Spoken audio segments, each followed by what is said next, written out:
Grandam, tell us, is our father dead? No, boy.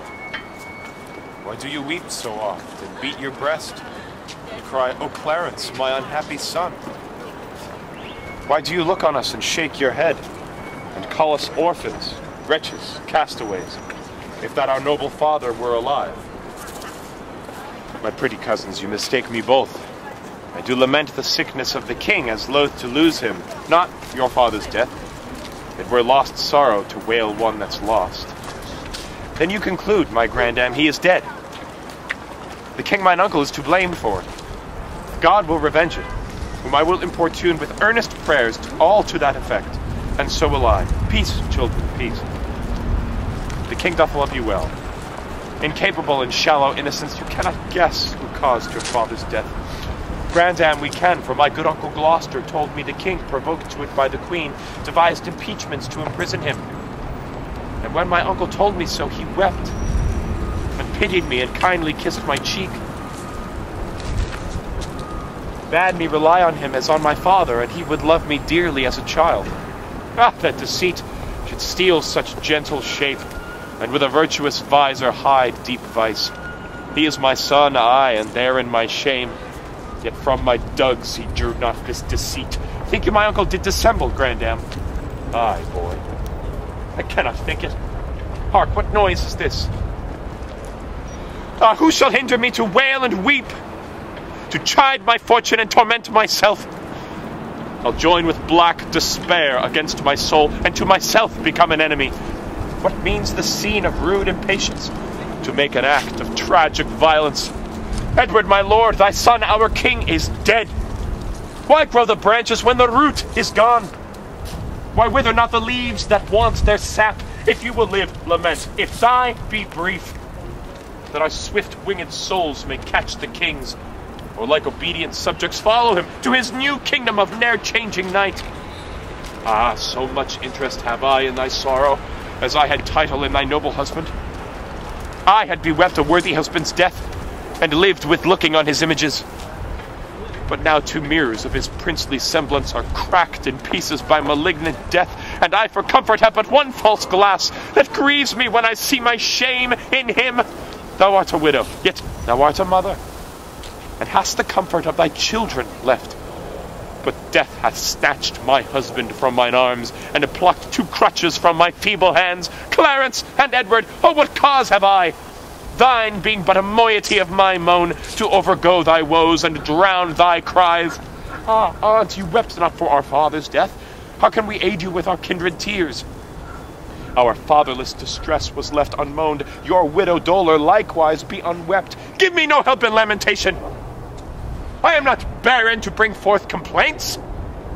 All springs reduce their currents to mine eyes, that I, being governed by the watery moon, may send forth plenteous tears to drown the world.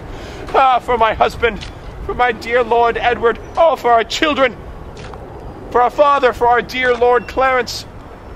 Alas, for both mine Edward and Clarence. What stay had I but Edward, and he's gone? What stay had we but Clarence, and he's gone? What stays had I but they, and they are gone?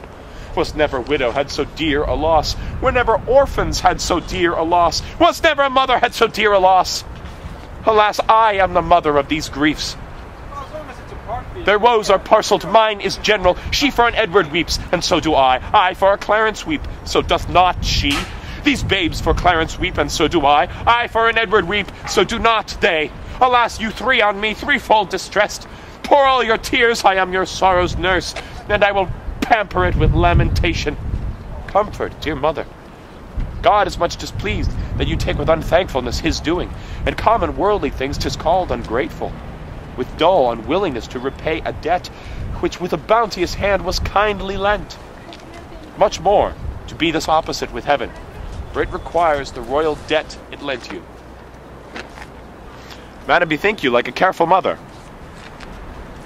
Of the prince your son, send straight for him. Thank you. You're welcome. Yeah. Let him be crowned, and in him your comfort lives. Drown desperate sorrow in dead Edward's grave, and plant your joys in living Edward's throne.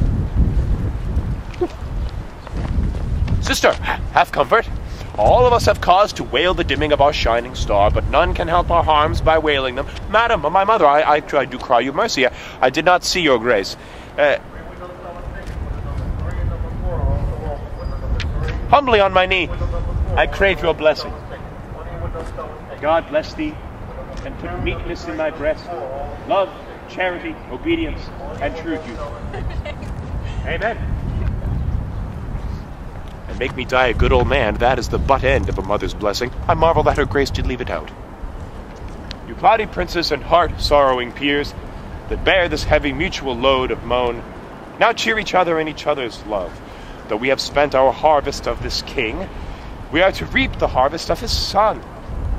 The broken rancor of your high-swollen hates, but lately splintered, knit, and joined together, must gently be preserved, cherished, and kept. Meseemeth good that with some little train, forthwith from Ludlow, the young prince be fet hither to London to be crowned our king. Why with some little train, my lord of Buckingham?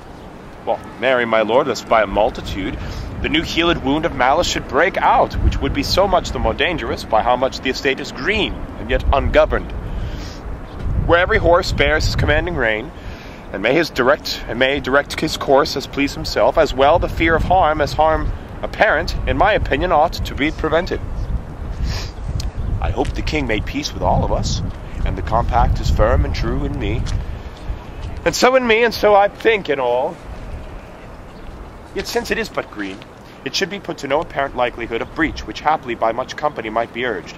Therefore I say, with noble Buckingham, that it is meet so few should fetch the prince. And so say I.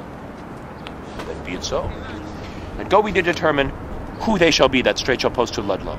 Madam, and you, my sister, will you go to give your censures in this business? With all our hearts. My lord, whoever journeys to the prince, for God's sake, let not us two stay at home. By the way, I'll sort an occasion as index to the story we late talked of, to part the queen's proud kindred from the prince. My other self, my counsel's consistory, my oracle, my prophet, my dear cousin, I, as a child, will go by thy direction. Toward Ludlow, then, or will not stay behind.